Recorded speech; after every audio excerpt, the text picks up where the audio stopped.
Hogstye.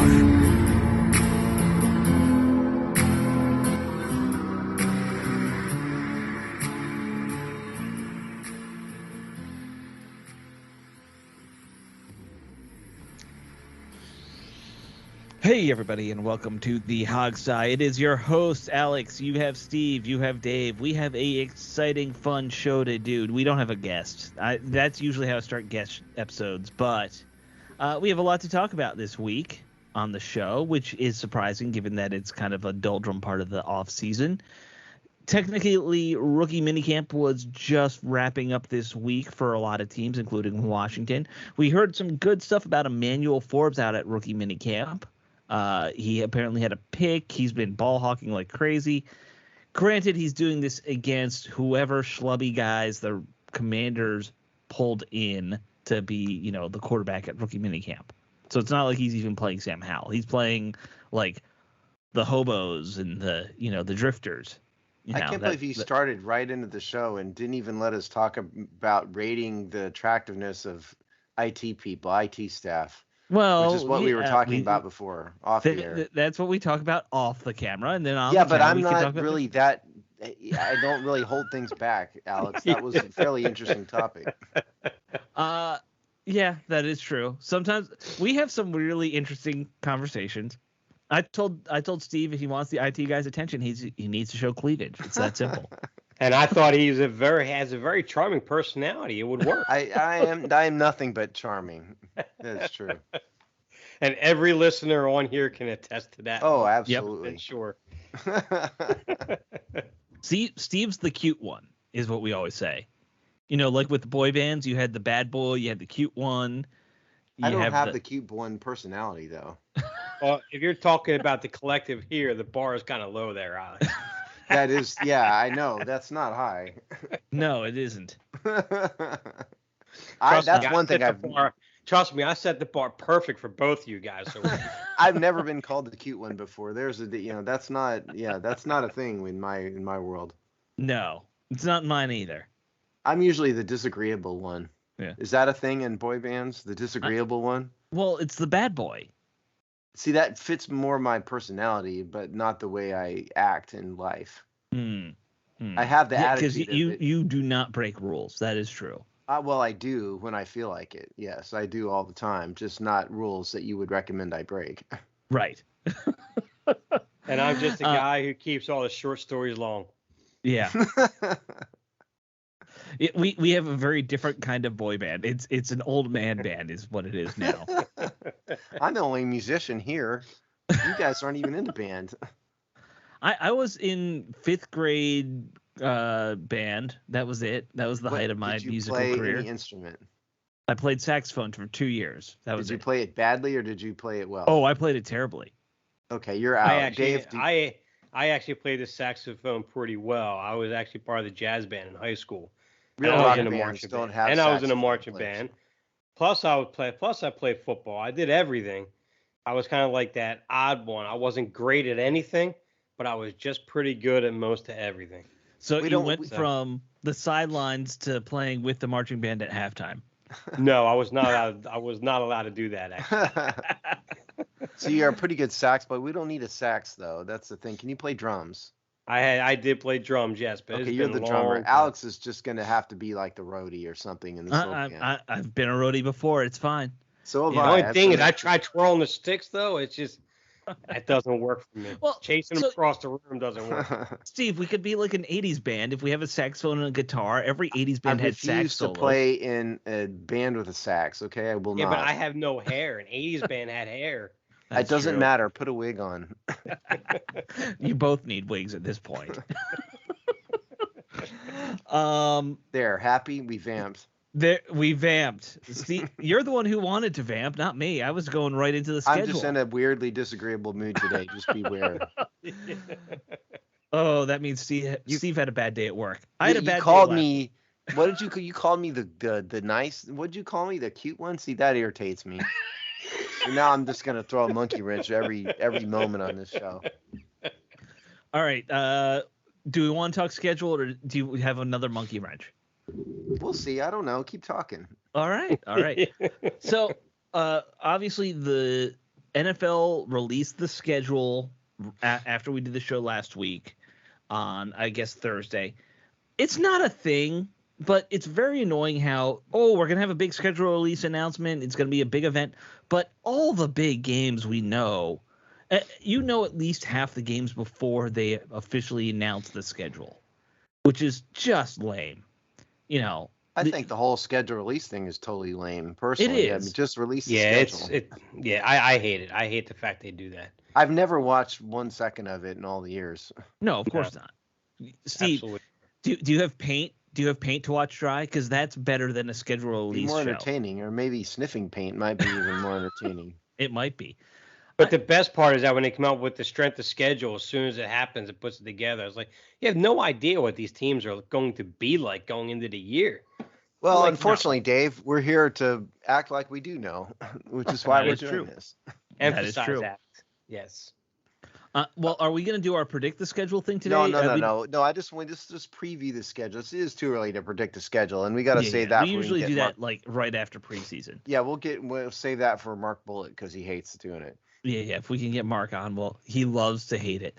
So let's do it by quarter, like you know. Well, let me just throw the preseason out there. It's going to be all AFC North teams, which I've never seen this before. I feel like where it's all from one conference.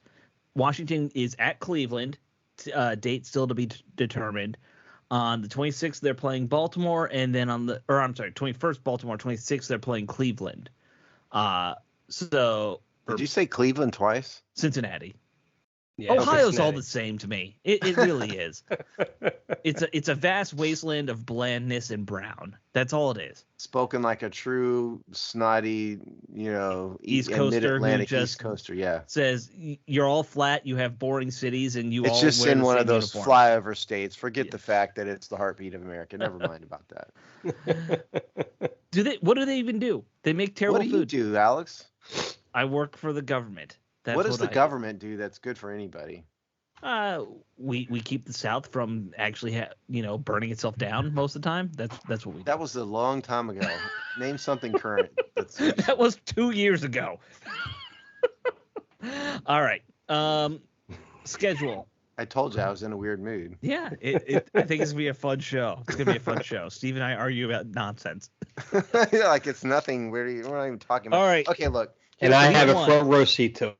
Week 1, September 10th. Washington plays Arizona, 1:00 on Fox News, or not Fox News, Fox. Without like this.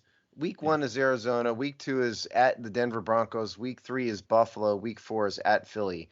I think it's too early to talk about each individual game, but what's more useful to me is the expectations and what you can expect in each quarter. I wrote a column about this whenever the schedule came out. Mm.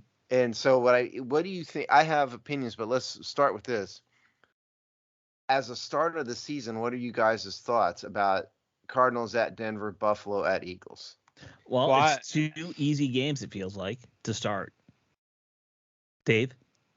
Actually, we'll have a blessing without Murray in week 1. I don't think Denver is going to be that easy of a game this year. I think Russell Wilson's going to have something to prove this year. They got plenty of weapons on offense. Mm-hmm. I think that's going to be a tougher game than most people think. Those first 4 games, thankfully, Kyler Murray is not going to be there for week 1 because that could be a very, very ugly start, in my opinion. Yeah. I personally think it's about the easiest start they could have possibly have, and easiest and best. If you gotta look, I think it's important. You got to think about the big picture here, okay? This is going to be the first game when Little Danny is gone. Regular season game. The NFL and the team wants to start off strong. They want to have a game that there will be actual fans there and not the opposing team. So what do? They don't bring in a traveling team. Dallas, the Eagles, the Giants. Yeah, we get the Cardinals, absolutely. The Cardinals, a small fan base, comparatively speaking, they're not going to travel all across. So you're going to have the opportunity to have Washington fans there. And you have to play somebody. And so you don't want to do it, if you want to if Washington wants a strong start, I don't think you want an NFC East game to kick off because No. that's a No. hellscape, right? And so you get the Arizona Cardinals were one of the worst teams in the NFC last year. Yeah, and they'll be So without Kyler Murray. right, and so I Yeah. think that's a perfect game to start with. In Denver, I hear what you're saying about Russell Wilson, but all the same, Denver sucked too. Denver was horrible last year, Yeah, and they were so a if hot you have mess. to, and so in terms of game weeks 1 and 2, yeah, they travel. It's a long way, but those I think are two teams that are set up. If Washington doesn't suck, maybe they will. We'll see. They're set up to have a strong start in the season, which would flow with like the new team, new era, new owner, all that stuff. Right. I Now, guess granted, that's week just 3 and week 4, yeah. you can just kind of We chalk haven't those got up to to that L's. yet. Yeah, we haven't got to that yet. I guess because when I look at Denver, how I saw their defense was still a pretty good defense last year, but they were just on the field all game long because Russell Wilson had a terrible year. I don't think Sean Payton's going to have that offense like last year. He's going to have that offense turning this year, and that defense is going to get after the quarterback this year. They're maybe a middle of the road defense, but that defense is going to be good enough, and that offense has got a ton of weapons on that offense, a ton of Well, weapons. we will see what Denver has because Yeah. it could be if Russell Wilson continues to be as bad as he was, he's going to be on the bench before the end of the season by next year. And You that's know, I true. like don't That's think. possible, yes. See, Russell Wilson is a particular type of quarterback, and you have to use this guy correctly. He yeah, has to be in the absolutely. right system, and I don't think Denver really really understood that about him. And so we'll see if Sean Payton is smart. We'll see if they get it together. Because if they get it together, he's very good. Right. Mm-hmm. But I think they didn't help him last year. Yep. All right, let's do the next 4. We have a primetime game, October 5th versus Chicago, at Atlanta, at New Well, York. did you skip over the Bills and Eagles? Those are obviously the opposite of easy. Oh yeah. I Those thought we are kind of said those. well, We'll just chalk you those up to just losses, right? yeah, I would, Yeah. but I don't know, Dave, if you have a different opinion. I mean, it's No, too they're easy, brutal too hard games. games, and that's how I see it. Yeah, those two are brutal games, back to back too. It's a pair of Back-to-back buzzsaws, is blowouts. what it is. Yeah, that's back-to-back blowouts. Yeah. All right, so then week 5, Chicago on Amazon at 8:15 p.m. on a Thursday. Boo. At Atlanta, at New York versus Philadelphia again. So we get the Philly games out of the way all in the first half of the season, which is interesting. Honestly, that second part of the schedule is probably one of the best parts of this, like the best quarters that they'll have in terms of matchups. And I agree on that one. This is the part I think is probably the easiest part of the season right here. Mm-hmm. Because I mean Chicago, they're still going to get they're still working on getting everything. That offense, I think, has been pretty good, but I think they still have a lot of things to iron now. Falcons, I mean, they're rebuilding. The Mm-hmm. Giants, I think, they played above what they really were last year. I think they actually take a step back this year a bit, and the Eagles are the Eagles, but Yeah, I definitely think the first half of this schedule is dramatically easier than the second half, for sure. Right. I don't know if I share your view that the Giants aren't what they said they are. I do think the Giants have talent. I think Washington is starting behind in terms of talent, in terms of a lot of things. I think they're the 4th best team in the NFC East, without a doubt. But to have 4 relatively easy games in the first 8 weeks of the season, and then what's important to note here, I think, to me, 3 NFC East games in the first half. That tells me last year, remember, they had 4 of them in a row to end the season. You really didn't have a sense of how the team was going to really shake out until the bitter end, in part because they hadn't played hardly any NFC game. Here, half of them are going to be over by week 8. Yep. And so you're going to have a better sense of between playing really the only non-NFC East team that is any good really is the Bills. All the rest of them have question marks. And so if Washington comes out of this with a negative record, that does not bode well. It really does not. No. So I think this is I guess what I'm saying is you couldn't have asked for a better setup to have kind of a new team, new start. We got to build something. This is about as easy as it gets, I think. realistically in the NFL, I'm not talking about like the SEC beats up on a bunch of chumps for 5 weeks a year. In the NFL, this is about as good as a game start as they could get. And I like the idea. Only 2 Thursday games. That 2 primetime games. That's it. I think this is the first half is where they need to build themselves up in this season. Yeah. I mean, and we're going to do the next 5 going, just to section it up.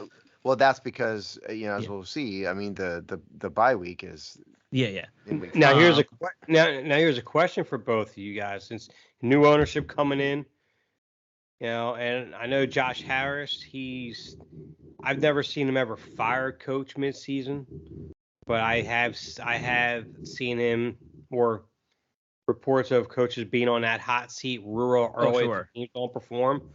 Now, if there's a bad start to head that year, knowing that he has Eric Bieniemy as an offensive coordinator, a chance to get him out there to run the team, say on the second half of the year. Mm-hmm. What do you think of the likelihood of Ron Rivera potentially getting let go before the first half of the season's over? And if you think he does, how many losses would it take, or what would the record be for you to think that maybe that might happen? I actually have a very strong opinion on this that I can get into depth about, because I've been thinking about it a lot. I think that the schedule actually does Ron a lot of favors, just off looking at it on its face. Because do you remember the year they fired Jay Gruden and the first 5 games on the schedule were kind of a gauntlet? Mm-hmm. It was like before the season, everyone's like 1-4 if you're lucky in those first 5 games, and he went 0-5 because they didn't have a quarterback. And then they fired Jay Gruden, rightly so. It made sense, or not rightly so. It was set up that way. I feel like if you look at this schedule, they are setting this up so that Ron gets the full season as best that the NFL can. We all know how beloved he is in the NFL circle, so like that kind of stuff does happen. They'll pretend it doesn't, but it does. I think if Washington comes out with a negative record in the first half, he would deserve to be on the hot seat. He deserves to be on the hot seat now. He hasn't succeeded. I got newsflash. No, he should be on the hot seat. Agree with you on that one. Absolutely. Yeah, but I'm not really a big fan of firing coaches in the middle of the season. I don't know what that's going to accomplish. What do you think's going to happen? Like some interim, unless he molested a puppy or something. I mean, I don't know how. I mean, why you think that would help? That's why I added the Eric Bieniemy dynamic to it, because who says Eric Bieniemy's going to be the coach? Well, that's the thing, though. Josh Harris, or even a new GM, could be like, well, Jack Del Rio is the one with head coaching experience. Sure. Eric Bieniemy is not what everybody thinks they are. I mean, no Washington fans are excited about him. I mean, great. But there's a reason the guy hasn't been a head coach. I mean, I'm hopeful he'll do well. Don't get me wrong, but I don't think it's a guarantee he's the guy. I mean, Jack Del Rio coached the Minnesota Vikings for a long time. That's who I would make as an interim coach. He wasn't the Raiders. Did he coach the Vikings? Yeah. Raiders, no, I was thinking of the other big dude. Raiders in Jacksonville. Sorry, but he's been a head coach and knows how to do it. Eric Bieniemy has not. I would personally make Jack Del Rio my interim coach if I was going to do that. I get you on that. I mean, I'm kind of in your ballpark of frame of thinking with that. I'm just talking about,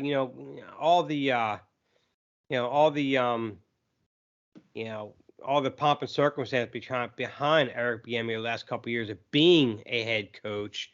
Now you have him as an OC. You may have that new general manager, if we have a new general manager, or even Josh Harris might be. Well, you know what, Ron Rivera, you haven't done well to this point. You're starting off bad. Let me see what Bieniemy has. This is his time to kind of grab. Why shouldn't you just see what Jack Del Rio has? Because you already know what he has. He's coached other teams already. You already know that. Wouldn't he be a better interim coach to guide people through a difficult time? A better interim coach? Sure, I get that. But the thing is, you're looking for your coach for the future. Bieniemy is potentially a coach for the future. To me, Del Rio is not a coach for the future. So why? So if you have Bieniemy, I got a newsflash for you, Dave. If Ron Rivera goes, the whole staff's getting fired. Okay. No, I agree. I do agree with that. Yes, I do agree with that. but I'm just saying that dynamic of Bieniemy, you might have that frame of There's thinking. no Well, let way me in see the what he world can I do. wouldn't do that. I mean, I would, Jack, personally, and to answer your question, though, like how many wins or what would the record take? I mean, I think you got, This is a 500, maybe one win over 500 type first half of the you season. got three fair enough sort of guaranteed losses on this schedule, right? You got the Right. Bills, And the Eagles twice. the Eagles twice, fair enough, and you probably at least one more in there is reasonable. So I think a reasonable schedule would be 4-4. So reasonable result. So anything lower than that, like 3-5 and below, I think would be cause to put him on the legit hot seat. That's Even my 3 answer. and 5 is kind of dicey with that schedule, because if you're telling me there's already, at best case, let's say you're 5-3, then you let 2 slip out of that. I mean, That's but not. you're asking me like what it would take to get Yeah, him yeah. fired, not what would be good. What it Right, would right. take for me to get him fired would be like, you lost 5 of these games. That's about where I am with it, I think. Mm. That's just my opinion. You could have a different opinion. I would if you're like a 1-win team halfway through, yeah, definitely. 2 wins, yeah, maybe. Like I'm basically just telling you you're done at the end of the year. Like I wouldn't Well, make that's that. me. It's again, Yeah. I just don't get the point. I mean, again, unless he's doing something awful, and you have to let the guy, you have to get him out of the building. I mean, generally speaking, I would let him ride it out too. Like Yeah. that's my point. Right. All right, let's and again, we don't want to do too Well, many. Dave didn't give his answer. Yeah. You posed the question. What's your answer? Actually, I kind of align a little more with Alex. I mean, 1 win, yeah, absolutely gone. 2 wins, yeah, I think this is going to be your final year, regardless of doing the back half of the year, unless you run the table. Mhm. 4 wins, I think that at least pushes him into the second half of the year. Okay. Yeah. Can't believe you guys didn't quote, didn't say anything about my off the top of my head molesting puppies comment though. Well, we all know where your head's at. Yeah, and we kind of let that up for imagination for the listeners. All right, so the next, and we're breaking this part into the 5 games. They're at the New England Patriots. They are at Seattle. Then they host the Giants. Ugh, Thanksgiving game at Dallas. Boo. And then they host the Miami Dolphins. You know what though, Alex? Since we've changed our recording schedule, I don't hate the Thursday games as much because I don't have to record at midnight anymore. That's true. That's very true. Yeah. That was the main reason why I hated him. Was that? Oh, absolutely hated them. Yeah. Also, I just don't like there being a 4:30 Thanksgiving game because that's when I want to eat dinner. Stop playing football so we can all eat dinner like human beings and sit around with our families and not have your stupid game on. You have the option to record the game. Recording football is, like, I don't know. I Objection can't think of an analogy non-responsive. that's more useless. Objection non-responsive. Recording Do you have the football is option? like recording football is like molesting little puppies. Stop it. You can't do it. There's It's a just bit of a wrong difference on every level. there, but Okay, so Patriots, Seahawks, Giants, Cowboys, Dolphins. Yeah. At New England, at Seattle. That's pretty rough. And granted, I think both those games sound rougher than they are because those teams have been so successful, but the Patriots in particular have fallen Right. into a bit of disrepair. But They're kind of mid-tier teams now, right? but it is in New England. Especially New England, I think. Yeah. And it still is a Bill Belichick team. And Right, so right. you have to assume that a team like Washington would be underdogs in that kind of game. And then Seattle traveling to the West Coast, Geno Smith had a good year. That's rough. And Giants at Cowboy, all of those are rough. The Dolphins is the only one that's probably not a very difficult. To me, this is the second half of the season generally is noticeably more difficult, number one. And number two, this group in particular is very tough. These are 5 games where you could easily say you could lose all 5. Like right now, at least thinking about it, and who knows by the second half of the year, who knows how these teams are. I think we all kind of understand that the first 3 games you kind of have a good feel for, just because teams will be relatively healthy, all that kind of stuff. But by this point in the season, it's a crapshoot. Starting quarterback goes down, a team's totally different. Some coach randomly gets fired, it's totally different. Sure. Yeah. I don't know what Miami's going to be like. I don't know if Tua's going to, be able to walk by that point because, they really don't care when he gets hurt and they keep throwing him out there. But you know what, though? They signed Mike White, who, when he came in relief for Zach Wilson, looked really good almost in every start he had. I mean, he could very well come in and do the same thing with those weapons there that they have in Miami. Absolutely. I think they have a decent backup right there anyways. And if Geno Smith picks up where he left off, and with that Seattle defense in Seattle, I don't see us even touching Seattle. I think it's also it's a 6-hour flight, and it's a rough game. That's a rough it's game. Always rough going coast to coast. We know that. Yeah. Now, am I crazy to think that Dallas takes a step back this year? Yes, you are crazy. And I say that because, Dak Prescott, I think, is plateaued. I think he is who he is. Period. I mean, he had the weapons around him last year. He had a top-ranked defense, and he's just all over the place. He's elite one week. He's throwing 3 interceptions the following week, but they lost pieces of their offensive line this year. Granted, they brought in Brandon Cooks to help that receiving core a bit, but I don't know. It's just something about that offense just doesn't ring the same as it has for the last couple of years to me. I like Brandon Cooks, but he can't stay healthy. Granted, Zeke Elliott wasn't great the last year or two, but Pollard isn't that pounding running back that Zeke at least gave that offense. So when they had a lead, they were able to protect it because they can pound the ball a little more with Elliott, but he's gone unless they bring him back. I don't know. I'm not talking like bottom of the NFC East. They're still the second best team in the division, no doubt. But are they a little more beatable this year than last year? Are you sure this is not you being wishful thinking as a Washington fan? No, not at all. Okay, well, fair enough.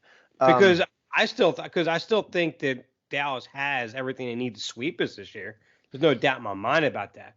I'm just curious, do they take a step back this year? I don't think they do. I mean, I hear what you're saying about Dak Prescott. I mean, the last couple of years, especially, he hasn't been kind of what he was. For sure. I think you seem right about that, but he's been injured and some other things. Sure. Look, it's possible any team takes a step back. Nothing is guaranteed, obviously. So I get where you're coming from, but I think in some respects, Dallas in particular has been really affected by injuries over the years, and they've lost like key people. So if they are healthy, maybe not. But if they get injured, maybe so. But we'll see. I mean, I know where you're going with it. I don't think you're crazy, but do they take a step back enough to allow Washington to beat them? No, I don't think so. Yeah, I mean, really, the interesting thing about the whole NFC East is it feels like, for the most part, I don't think anyone's done anything definitively to jump another team this year. But we also know that it's a volatile conference, and every year somebody does, wind up the champion of the NFC East who wasn't the year before. So it's just got that kind of thing. All right, bye week 14, very late bye week. I also think that works in Ron's favor in terms of survivability. I always look at the bye week as the, hey, this is when you should fire your coach kind of vibe for bad teams. So if you're not getting that till week 14, I think that helps Ron. I mean, I can kind of see if you want to fire a coach in week like 17 to get a jump on hiring coaches for the next season, I get it, but I really don't get the point of disrupting everything halfway through the season. It makes no sense to me, unless again you have to for whatever reason. Yeah. All right. Last quarter, December 17th, we'll start there. The Washington Commanders still does not roll off the tongue. Say Washington. All right, Washington at the LA Rams. Then the next week on New Year's Eve, Washington at the New York Jets versus Aaron Rodgers. Then on, I'm sorry, that's Christmas Eve. New Year's Eve versus the San Francisco 49ers. And then to be determined versus Dallas. So that's your final four. Bit of a gauntlet there. I feel like in the end. It's not a bit of a gauntlet. It's a lot of a gauntlet. Yeah. Actually, you're potentially facing maybe 4 of the top 6, 7 defenses right there. Yeah. Going down that stretch. That's a brutal run right there. And one of the ones that isn't has got a Hall of Fame quarterback in there, Aaron Rodgers. Right. Yep. Right. Now, that has the potential to go really, really badly. But it also has the potential to be great, and we'll know by this time does the New York Jets do New York Jet things and ruin his life, or does Aaron Rodgers overcome the tide of history and turn the Jets into a legit football team? Possibly, maybe. He's used to doing a lot by himself because there were years in Green Bay when they didn't have anybody. And it was Aaron Rodgers' show. So that kind of bodes well. We're also going to have a very good idea at this point. Are the Rams still in rebuilding mode? Because they definitely were last year. And what the heck is San Francisco doing at quarterback this time? Well, I mean, and let's point out that the Rams game is in Los Angeles. It's just yet another cross-country trip. True. Right. Yeah, so you got that. And in fact, you're going what? You're going home, then you're going all the way out to LA. They come clear straight back to the East Coast in New York, and then all the way right back out to San Francisco's a home game. Yeah. Final two games at home helps, honestly. Yes. And it always feels like Washington plays Dallas well at home in that last game. So I like that. Well, it depends on the circumstance. So they've been blown out in the last game of the season many times too. It has that. That has happened. I think of all these teams, I think San Francisco is the most interesting one because Brock Purdy may not be back. He has a very, very serious injury. Yes. And so what are they going to do at quarterback? And is it going to ruin their lives? It's entirely possible. Because he won't even start throwing until I think like late July, I think. Yeah, I mean, he might miss the whole season. I don't know if they know. I mean, maybe you've seen something I haven't seen. The last I heard about Brock Purdy was it's totally up in the air about that guy. Mm-hmm. And Trey Lance sucks. He's not a real NFL quarterback. So, I mean, what will they do? But at the same time, it's also Kyle Shanahan, and his offense seems to always be the most QB-friendly offense in the league. So, to an extent, that luck's going to run out of him at some point, though. So one would think. Yeah. Well, all right. So that's the thumbnail of the schedule. We'll really break it down later in the year, of course, once we have a good idea of who these teams. Let's summarize, though. We don't need to do predictions, obviously at this point. Right. But do you think it's a good schedule, a bad schedule? Overall thoughts? I think it's a real 50-50 split the first half. I mean, they have a chance to do something, but that second half of the schedule is just. I mean, you talk about a gauntlet, man. It's just brutal. Yeah. The second half is like you're lucky if you win 3 games half of the season. So they got to get out to a strong start, which is, truthfully, even the first half isn't that. The only thing that I look for in a schedule release, when's your bye week? Because I think that actually does play into a lot of this. And I'd always rather a mid to late bye week for a team so they can get healthy towards the end. That helps. I'm looking at how many primetime games. Washington, not a lot. Unfortunately, 2 Thursday night games, which is annoying. Mm-hmm. The one thing that's interesting, because I'd forgotten this, and Steve, I'm sure you knew and remembered, this whole new thing where teams can be on CBS or Fox, doesn't matter. It's not. There's several of those. It's not that old rule. This year. Yeah, I don't know if I love that or this not. Year. Well, it was never exclusive, but I mean the games were scheduled so that it was predominantly that the way it usually worked was if it was an interconference game, the network that got it was the away team. So if it was NFC traveling to AFC, the NFC would get it. This year, even one of these NFC East games is on CBS, so they've really mixed it up a lot more this year. It's basically who wants what is how I understand it. Yeah. So that both Fox and CBS can get good games each week. That's kind of what they wanted to do, which I understand why. But as a fan, I think there's nothing better than just a routine of I'm watching this channel every time. Yeah, I mean, speaking as a former Washington fan, I mean, I did like the idea of it was always on Fox. Yeah, except for 2 games. Yeah, I did like kind of that. like that, but Yeah. it's also not that big of a deal. Oh no, it's not the end of the world. And look, like I mean, you got to split channels. up. I mean, it is probably fair to split the Cowboys, the Patriots, and the Steelers up. You know, Your amongst, big market teams, yeah. Right. Yeah, that does make sense. I understand. Like I said, I understand the logic of it. I'm a bit of a traditionalist in some sense, I guess.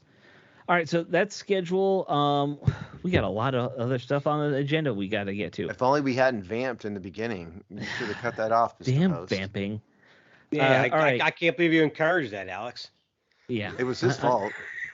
You know what? As punishment, I'm going to scratch the whole signing the guy from the XFL thing. So sorry, Oh, no. Jared Jones-Smith.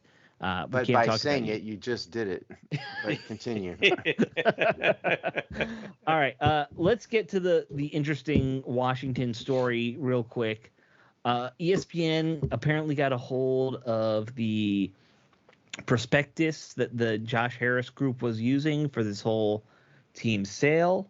Oh, I guess we should mention it's now official that Harris and Snyder signed something that was so that. Let me was back another out. Let me step. stop you right here. So what has happened is that a purchase agreement has been signed. What happened before was clearly a term sheet or like a letter of intent was signed, which isn't binding. What has happened now is a purchase and sale agreement has been signed, which people like me do for a living. And so there's just a difference. So this means there is a legitimate transaction going to happen. There are many conditions that would cause it to not be able to close. Right. But which now we talked have about at length last week with if you turned out you're doing a deal with somebody shady, that could collapse the whole thing. Yes. Right.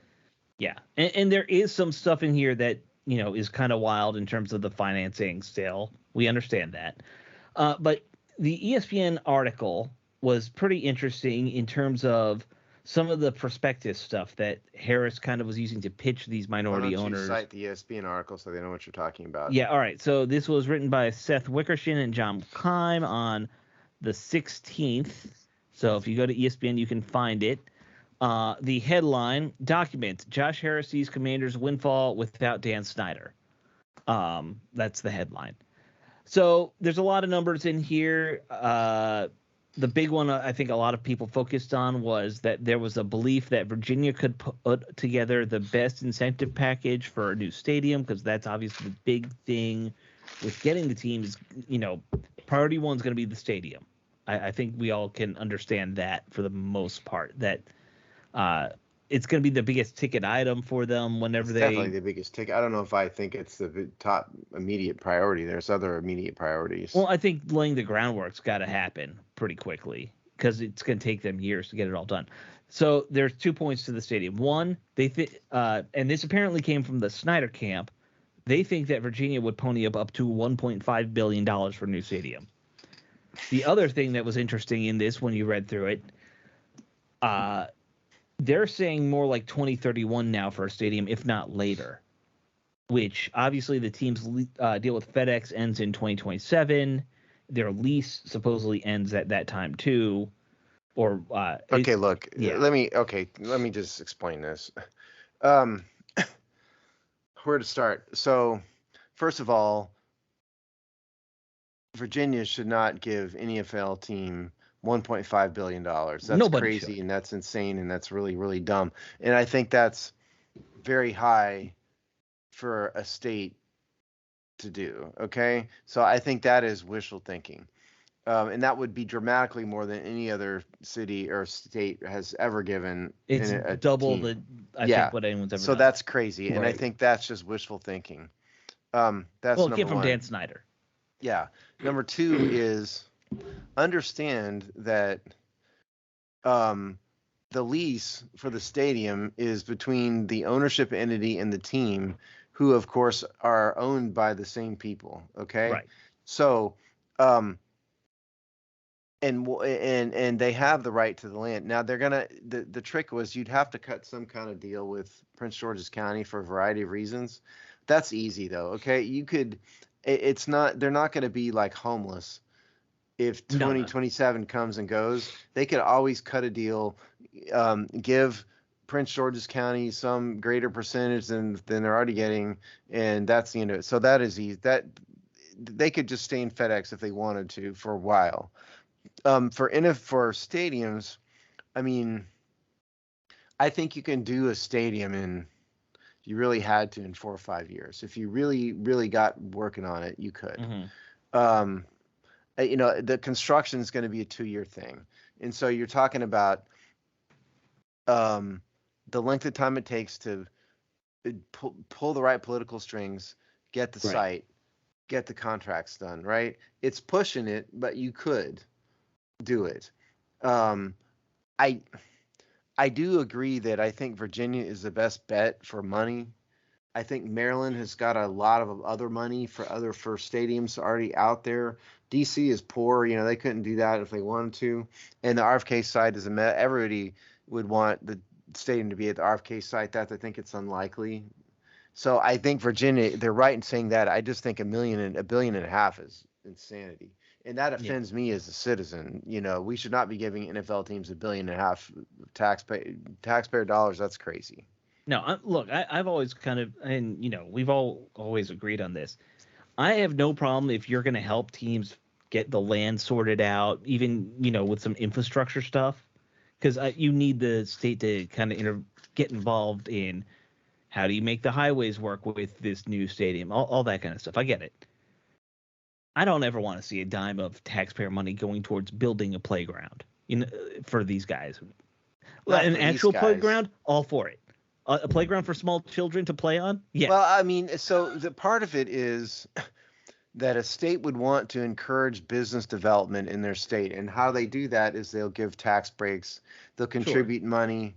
The problem is, and why I agree with you, is that a lot of this is more ego than actual business. Oh, absolutely. An NFL team is not bringing in a ton. It's just not like Amazon coming, where they have a couple thousand full-time, well-paying, white-collar, middle-class jobs.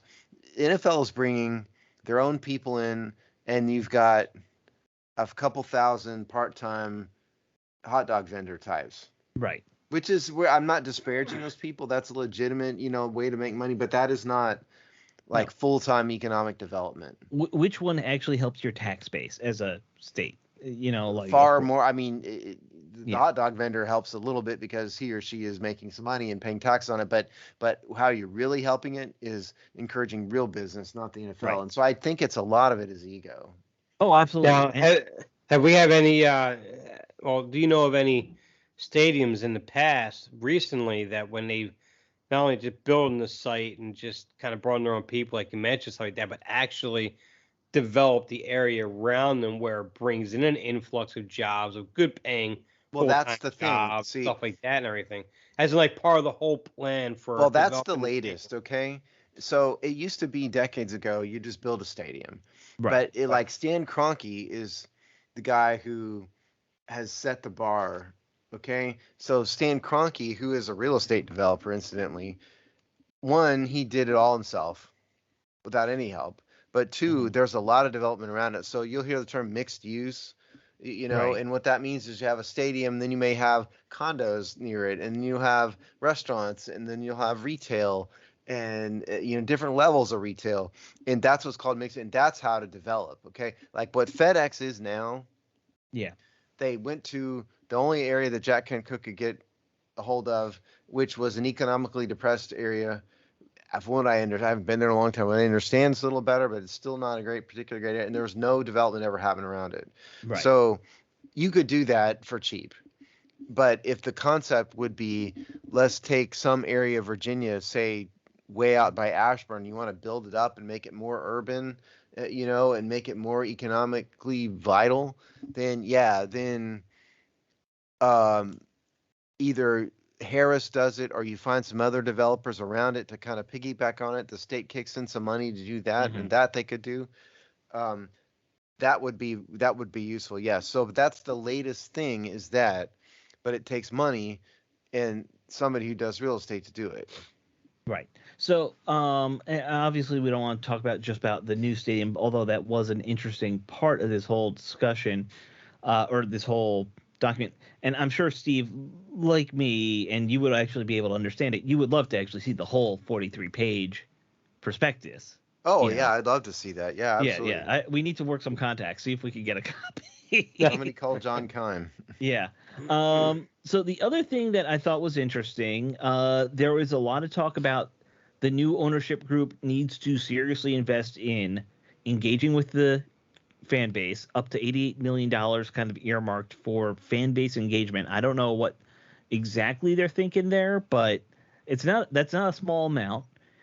And then $100 million in renovations to the current stadium, FedEx Field.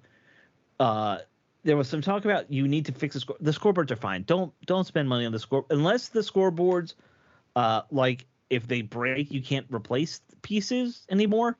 Don't worry about fixing the scoreboards. It's fine. I would advise them to start with creating a scenario in which raw sewage is not dumped on the fans That before would you be my worry number about the one too. scoreboards. Yes, yes. Keep raw sewage off fans. That should be priority number one. And Then that went into priority, my whole choice of my season tickets. Make sure I'm far away from that. That was smart. That was Yes, it smart. was. yes, yes. Ask, am I under a raw sewage pipe? No. Great. Well, here's Thumbs the up. easy way. I don't know what they're thinking. I would imagine what they're thinking here is the 100 million will probably go towards tarting up the luxury boxes and the premium seats because that's where the money is. So Well, of that would be course. my guess. Well, I'm they've actually already started that process. When I was doing my tour around there, a lot of the seats and everything they went through those mesh style seats, so they don't get hot in the sun. They aerate a lot better and so forth. And they're actually going to be doing that on a club level over the next couple of years. So they've actually already been doing a lot of stuff like that already. They brought in some vendors that are just not just run of the mill vendors. Like they have this right where my seats at. They have this jerk chicken stand place in there. They Is it have So Steve let just selling me. chicken? What's that? I didn't hear what you said. I said, is it you just selling chicken? Jerk chicken? So how the vending works in stadiums is mainly that they have one vendor that provides all these. Right. They'll have one company come in and provide the vast bulk of the food services Or they in sub a it state. out at least. A Yeah. lot of it's just Airmark. Most of Mm, these stadiums have an Airmark, and yeah. so that's why like a lot of these stadiums will have names of places you've never heard of. It's because Airmark's making up these names and throwing them in stadiums. And so then they'll have like like they'll bring like a local restaurant in or something, Right. but that's like a one, but most of like the booths you see and like Yeah. the part where you walk around, all of those are just Airmark things Oh, or yeah, yeah. whatever the other provider is. Like Ben's Chili Bowl has an agreement with I think Yes. still with the stadium. But That's that's like the one-off, yeah, yeah, restaurant exactly. lease. Yeah. Yeah. Um, another interesting financial tidbit. So they're estimating that the team's overall local sales, which is stadium revenue, stuff like that, could double within 10 years. It was 173 in the prospectus for the last year, and they're projecting up to about 400 million. That seems like a lot. Yeah. Well, the stadium was only half full, Steve. I So know, double but it. I mean, real. I mean, that's a lot, though. I I mean, know. Washington's at a low, right? It's almost a Mhm. distressed asset as it is. Yes. I don't think it's a real distressed asset because they're not in any kind of legal trouble and they're not bankrupt. But for all intents and purposes, it's about as low as you can get for an NFL team. Mm-hmm. 173 million isn't a lot for local revenue. And so the idea of saying it's going to dramatically expand if we kick the little tyrant out and we get some of the fans back and there's a little bit of an energy and a buzz again, the advertisers aren't afraid anymore. They get Yeah. a better naming rights deal, done. They get a new stadium. Revenue could dramatically increase. Is it 400 million? I don't know. That strikes me as a lot, but I certainly think a great increase is. And by the way, yeah, Go ahead. Dave brought up I don't know where you got it. There was a tweet you linked us where it's our old buddy Burgundy blog. Right. Is talking about earnout deals. What he's talking about, before I forget, is I mentioned last week that the difference between 5.8 million and 6.05 million is some optional payment that was probably linked to the degrades with the liability of Dan Snyder, which is possible. What Burgundy Blog is talking about is kind of the opposite of that, which is also possible, because I've done these deals, not a ton in my line, but sometimes, where like if your sales revenue comes in above a certain mark, then the old owner will have an interest in it. That's what Burgundy Blog is talking about, is that's what an earnout deal is. So what he's saying is basically if Washington beats some mark, then little Danny gets a kickback. Basically, that's what he's talking. That could be that, or it could be the way I'm describing. Could be either one. We don't really know. So would that literally be the, hey Dan, here's how much you sucked, here's some extra money deal? No, it's more like from Dan's perspective. This is going to sound strange given it's Dan Snyder, but I built this asset to this, right? And I'm handing it to you in a manner that would allow you to build on it, and so I should be entitled to some of that income because some of this is my work. That's kind of the Now we all know Dan destroyed the team. Don't get me wrong, but the point is that's kind of the theory. Is that's what an earnout is, and I see these in retail. Done these in retail before, where you sell the store and the old owner will get a percentage of the profits over some number. That's what he's talking about. I think that's less likely than what I'm saying personally, than what I said, which is, this has to do with the outstanding liabilities of the team, but either one is commercially business possible. Yeah.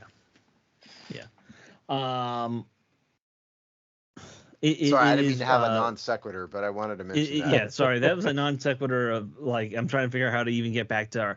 I mean, really, there wasn't a whole lot else to kind of point out in the article itself. See, you were done. We're kind of done with it. But it was a very interesting. If you like sports numbers, I think it's a great one. It's a great read. Well, I do have more thoughts about this column actually, because part of what they. Number one, this was a perspective that the Harris Group put together. This wasn't the Little Tyrants perspective. Well, this was some of the numbers did come from Snyder. Yeah, but this perspective that ESPN got a hold of was the one that Harris put out to attract minority shareholders. Why did he have to do that? Because he's undercapitalized. Because he owns 3 other sports teams. Mm-hmm. And this column mentioned in here that the NFL is concerned.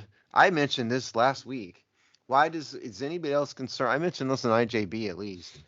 Is anybody else concerned he's got so many other minority partners? This just tells me he didn't have enough money. And it turns out the NFL is concerned about this. And this column somewhere in here mentions that here it is. Several league and ownership sources have said that if it were not for the disdain for Snyder driving the sale, there's no way owners would approve Harris's bid. And because there are so many partners, people are concerned there's not enough money. So that's what the other takeaway for this is that, I think. I think you're right. Now, because it is interesting. Harris, I believe, only owns 30% or something around. It's 30, and that's the minimum you can own. That's probably going to be the lowest in the league, is my guess. Well, I don't know about that, but I know that's the minimum the NFL let the majority. I think that's the minimum the NFL let the majority own.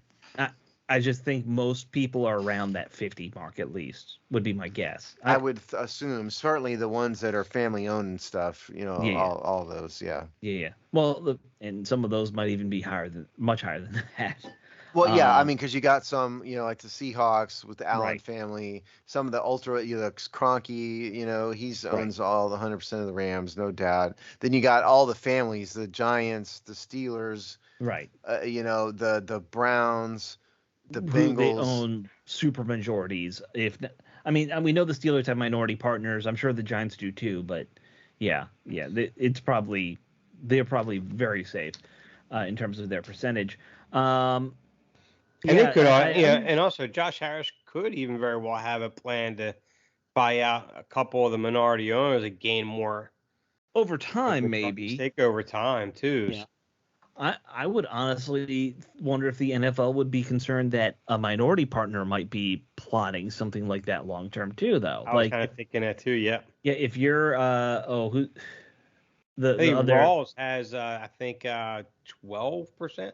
Yeah, Rawls has 12. He could, and he's got the money where if over time he could easily probably buy out Harris, Or even just buy get out, like you were get to mentioning, enough for the 51% somehow. minority Yeah. owners.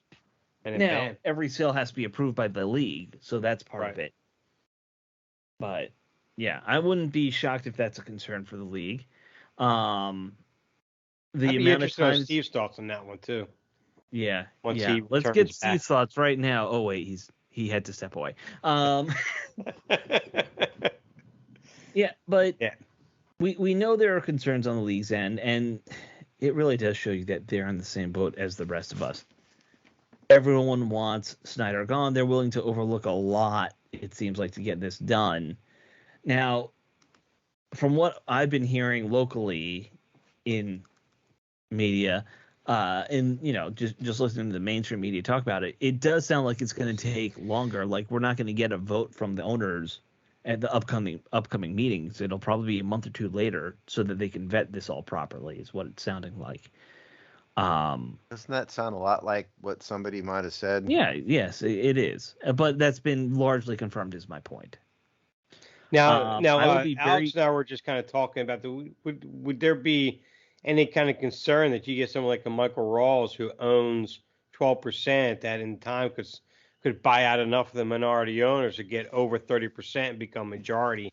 Well, the NFL, he can't just do that. No, it has to be The approved. NFL has to approve all this, so no.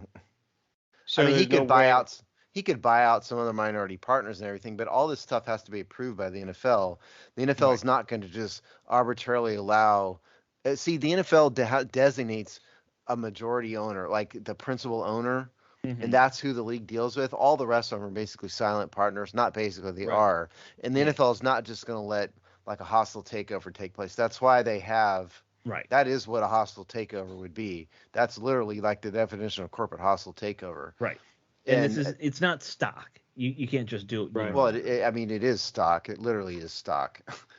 But it's not like the stock market where I could just go and start buying. It's not publicly traded, but it's going to be a corporation, most likely. So it is stock. But no, I mean, the NFL would have to approve that, and you'd have to have like Harris getting some kind of like Danny trouble, again, like molest a puppy or something, and then they might let that happen, Yeah. Well, it was just an interesting article overall. I think if you like this financial stuff, so Steve, I'm sure you've read through it all. Yeah. As much as and found every little line you could, every little interesting thing. Yeah, it's very interesting. Yes. Yeah. And again, if any of our reporter people that we sometimes get to talk to have a copy of this, we would love to just see. And it's not like Steve will tell where he got it. He'll just read it, and he could give you some tidbits. Yeah, one of y'all send it to me. Yeah. Rick Snyder, if you're listening, call me. Rick, hey buddy, if you get a copy, Steve can give you every little thing that you guys may have missed. You just get it to me, and he knows he can call me and ask. So. Yeah. You have a good highlighter at home. I know. I do have a lot of highlighters here. You do. All right. Last topic for the night. This is our, of course, we got to break down the running backs because it's that time of year. Steve stepped away again. But Dave, luckily for us, you kind of took the lead on the whole running back breakdown this week. You did an article that's already up on our site, how Bieniemy uses his running backs, which is a great article. People should go read that. Delves into the Chiefs' last couple seasons with running back usage. And then you're, of course, got the preview for our running backs coming out, I guess Friday is what we'll probably put it on. Yeah, probably Friday, I guess. I don't know. Yeah, that's what it's dated for release. Usually, that's what we do. So take us into this. I don't know if you want to mix and match kind of your topics there, how you want to talk about this. Well, we could jump into real quick the actual running back usage part, because what I did. Oh, so now my thing wants to act up on me. There we go. So, but what I did is I kind of looked at what the Chiefs formula was over 3 years, over a 4-year span. I went 2017 and 18 because they were the Kareem Hunt years. He was there. He was Kareem Hunt in those 2 years in 17 and 18. He was the every down back. He was he's a bell cow. Exactly, he was a bell cow back. So, and So we don't have that style of runner here. But I did break down the No. percentages and how he and what he amounted for on yards and stuff like that. I won't go in detail with all that stuff because you can go back and read all that.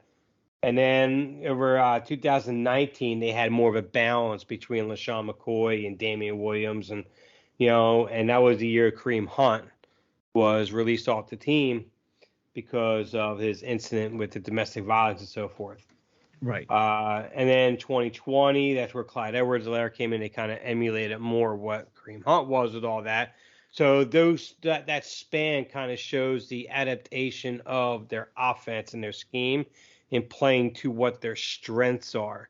What they don't try to force square pegs into round holes. So that's one thing that Bieniemy and Reed just don't do. They assess what they have at their running back and they move on, and that's how they scheme their offense. So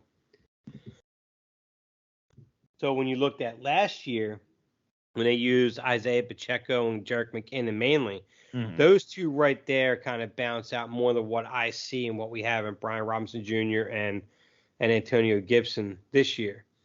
Because Isaiah Pacheco was more that, even though he didn't have the frame for it, he was still a very hard runner. He ran with a low center of gravity and really kind of used his leg power very well.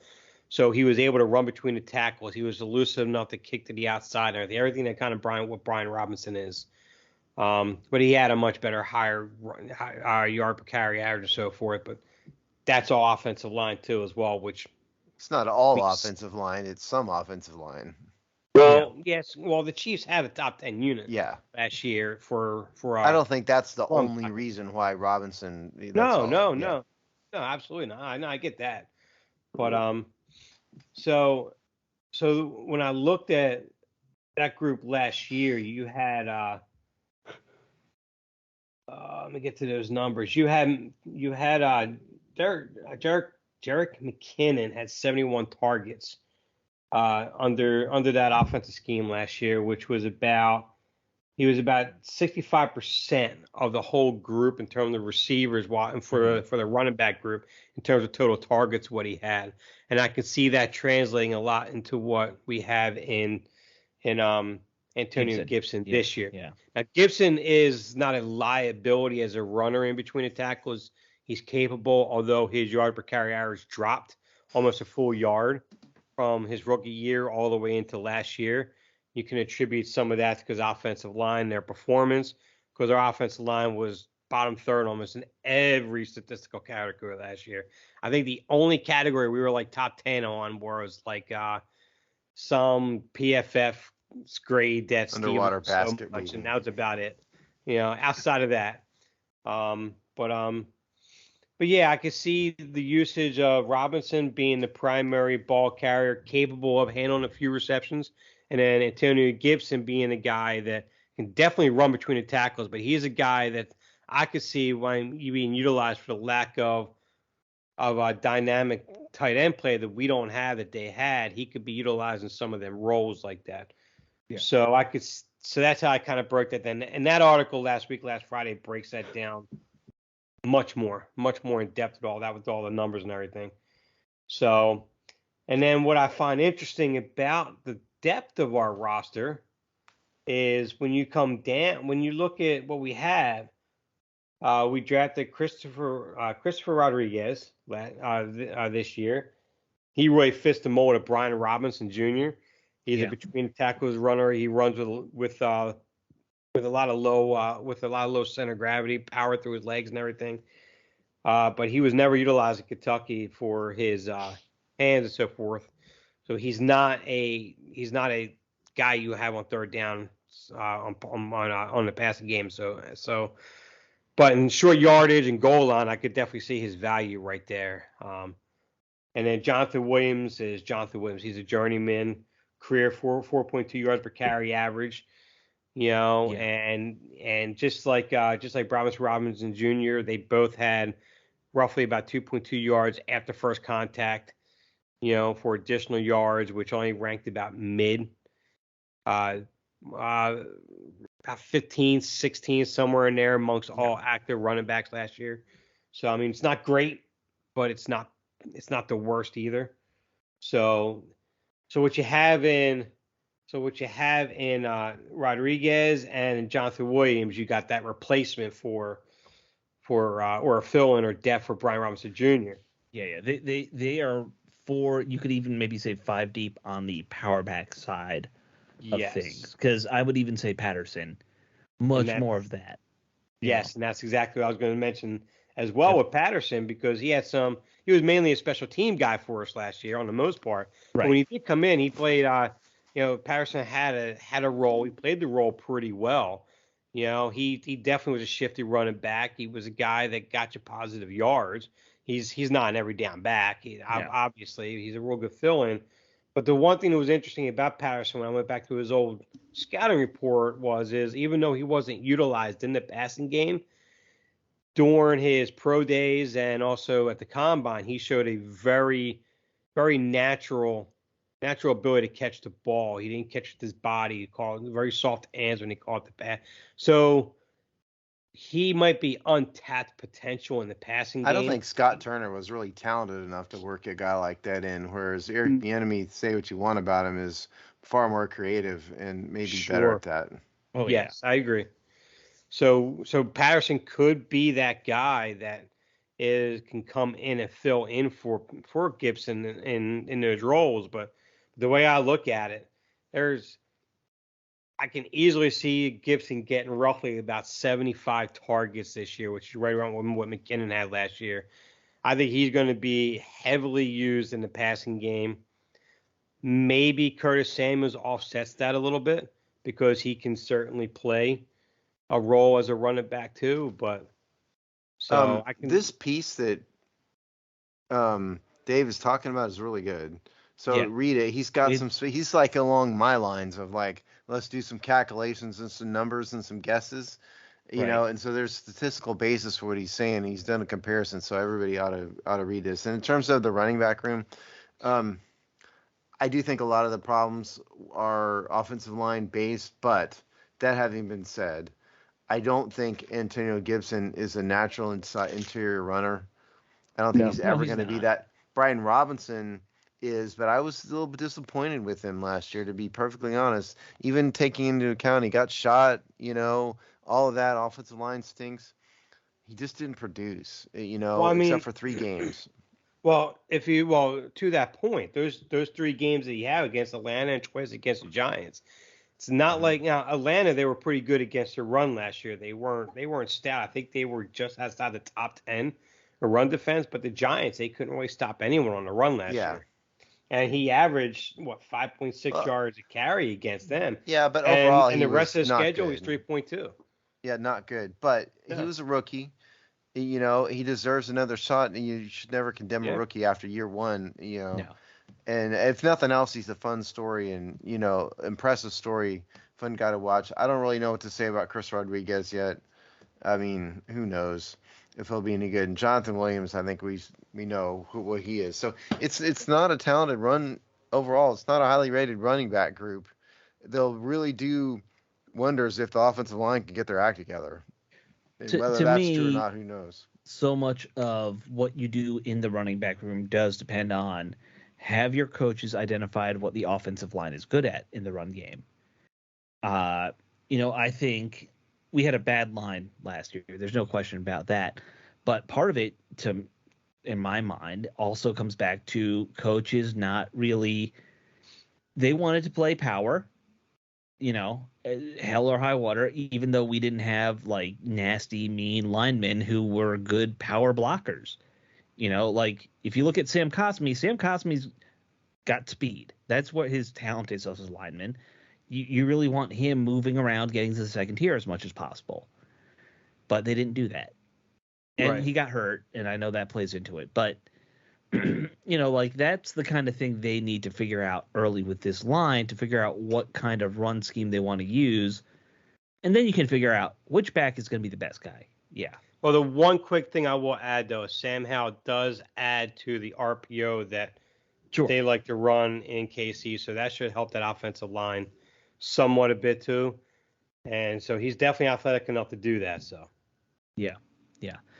I mean, it'll be interesting to see what we do with the running back group. So, we've kind of gone through the names there. It's Gibson, it's Robinson, uh, those are going to be your 1-2, and then it's a bunch of guys kind of vying for that third spot. I don't think that's a surprise to anybody. And they'll probably only keep 3 active each week. Sure. And we don't have a fullback, so deal with it.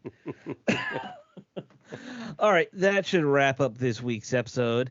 All right, say goodbye, Dave. See you later. Say goodbye, Steve.